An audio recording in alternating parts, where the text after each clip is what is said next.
آج ایک اور اہم ٹاپک کے ساتھ حاضر ہوں۔ آج کا ٹاپک ایمپلیفائرز کی کلاسز کے بارے میں ہے۔ یہ ٹاپک بھی پچھلے ٹاپک کی طرح بہت اہم ہے اور آپ کو اس کا کوئی لفظ مس نہیں کرنا چاہیے، تاکہ جب بھی کوئی ایمپلیفائر آپ خریدیں، ان معلومات کی بنیاد پر جو اس ویڈیو میں بتائی جائیں گی، آپ ایک اچھے ایمپلیفائر کا انتخاب کر سکیں گے۔ اگر آپ اس کاروبار میں نئے ہیں تو یہ ویڈیو آپ کے لیے انتہائی ضروری ہے، کیونکہ مختلف ایمپلیفائر مختلف مقاصد کے لیے استعمال کیے جاتے ہیں۔ اس ویڈیو کے دیکھنے کے بعد آپ ان ایمپلیفائرز کا انتخاب آسانی سے کر سکیں گے جس مقصد کے لیے آپ ایمپلیفائر خریدنا چاہتے ہیں۔ تو چلتے ہیں اپنے ٹاپک کی طرف۔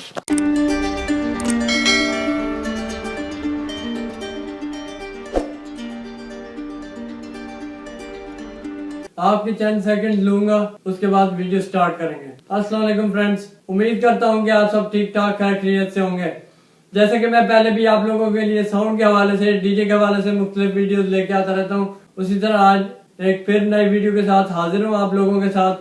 آج ہم بات کریں گے پاور ایمپلیفائرز کے بارے میں، ان کی کلاسز کے بارے میں۔ شکریہ، ویڈیو شروع کرتے ہیں۔ جیسے جیسے ٹیکنالوجی ترقی کرتی گئی، ایمپلیفائرز میں بھی وقت اور ضرورت کے لحاظ سے ترقی ہوتی گئی۔ اس میں مختلف تبدیلیاں آتی گئیں۔ اس کو مختلف کلاسز میں تقسیم کیا گیا، جن کا سلسلہ کلاس اے سے شروع ہوا اور کلاس ایچ تک پہنچ چکا ہے۔ یعنی پرانے ایمپلیفائرز کلاس اے کی کیٹیگری میں آتے ہیں اور جدید ایمپلیفائرز کلاس ایچ سے تعلق رکھتے ہیں۔ جن ایمپلیفائرز کی کلاسز کا میں ذکر کروں گا وہ ان میں سے ہوں گے جو مارکیٹ میں دستیاب ہیں یا جن کا استعمال اب تک ہو رہا ہے، جن میں class A, class B, class A B, class D اور کلاس ایچ کے ایمپلیفائرز شامل ہیں۔ سب سے پہلے کلاس اے کے ایمپلیفائرز کے بارے میں مختصر بات کرتے ہیں۔ آپ نے اگر کلاس اے کے ایمپلیفائرز دیکھے ہوں تو آپ جانتے ہوں گے اس میں زیادہ تر 2 ٹرانسفارمرز استعمال ہوتے تھے اور ایک ٹرانزسٹر کی مدد سے چلتا تھا، جیسا کہ آپ اس کے سرکٹ میں دیکھ سکتے ہیں۔ اس کی فریکوینسی کی بات کریں تو یہ 250 ہرٹز کی فریکوینسی سے 1 کلو ہرٹز کی فریکوینسی تک بہت اچھا کام کرتا تھا اور اس میں لو مڈ کی فریکوینسی بہت اچھی دیکھنے کو ملتی تھی۔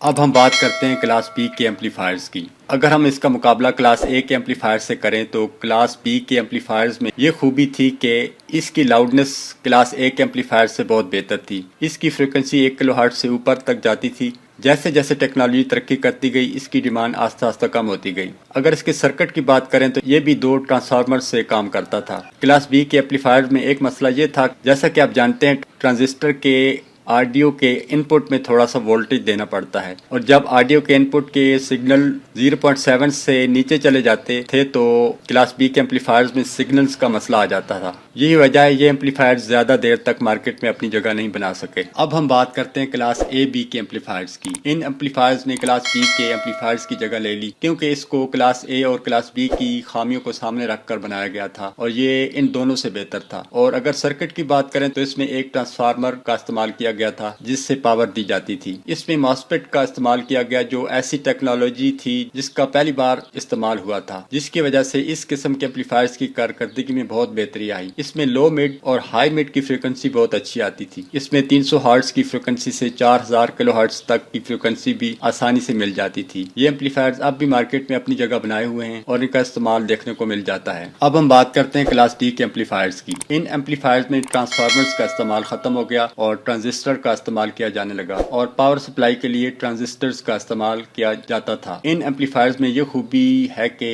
ان میں ہائی اور مڈ کی فریکوینسی بہت اچھی دیکھنے کو مل جاتی ہے اور آپ 1 کلو ہرٹز سے جتنا اوپر چاہیں جا سکتے ہیں، اور اس کی ایک خوبی ساؤنڈ کی کلیئرٹی بھی تھی۔ جہاں تک بیس کی بات ہے تو اس میں تقریباً نہیں ہوتی یا بہت کم ہوتی ہے۔ اس کی مثال ایس ایم ڈی کمپنیز کے ایمپلیفائرز ہیں، وہ سب کلاس ڈی کی ٹیکنالوجی کا استعمال کرتے ہیں۔ اب ہم بات کرتے ہیں کلاس ایچ کے ایمپلیفائرز کی۔ ہم کہہ سکتے ہیں کلاس اے سے کلاس جی کے ایمپلیفائرز میں جو ٹیکنالوجی کا استعمال ہوا ان سب کو سامنے رکھ کر کلاس ایچ کے ایمپلیفائرز کو بنایا گیا۔ اس کی خوبی یہ ہے کہ یہ 30 ہرٹز کی فریکوینسی سے 5000 تک کی فریکوینسی آسانی سے مہیا کرتا ہے۔ یہی وجہ ہے کلاس ایچ کے ایمپلیفائرز بیس کے لیے استعمال کیے جاتے ہیں اور ان کو مڈ کے لیے بھی استعمال کیا جاتا ہے، اور اس میں وائس کی کلیئرٹی بھی اچھی ہوتی ہے اور ڈمپنگ فیکٹر بھی اچھا ہوتا ہے۔ آخر میں اہم بات، اگر ہم بات کریں کون سا ایمپلیفائر کس لیے استعمال کیا جا سکتا ہے تو کچھ اس طرح ہوگا۔ کلاس اے اور کلاس بی کے ایمپلیفائرز لو مڈ کی فریکوینسی کے لیے استعمال کیے جا سکتے ہیں، یعنی ٹاپ اور مانیٹر کے لیے استعمال کیا جا سکتا ہے۔ اس کے بعد کلاس اے بی کے ایمپلیفائرز، ان ایمپلیفائرز میں لو مڈ سے ہائی مڈ تک کی فریکوینسی اچھی دیکھنے کو ملتی ہے۔ آپ اس کو ٹاپ کے لیے استعمال کر سکتے ہیں اور ایچ ایف ٹیوٹر کے لیے بھی استعمال ہو سکتے ہیں۔ اور اب ہم بات کریں گے کلاس ڈی کے ایمپلیفائرز کی۔